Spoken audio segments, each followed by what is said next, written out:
Merhaba arkadaşlar, kanalımıza hoş geldiniz. Bugün sizler için Neslihan Atagül'den en güzel karelerini sizler için hazırladık.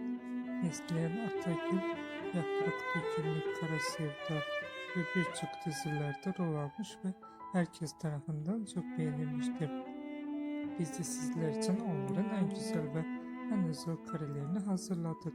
Bu videoların devamı gelmesini istiyorsanız kanalımıza abone olup yorum yazmayı unutmayın. Kanalımızda daha birçok video bulabilirsiniz. Bizi izlemeye devam edin.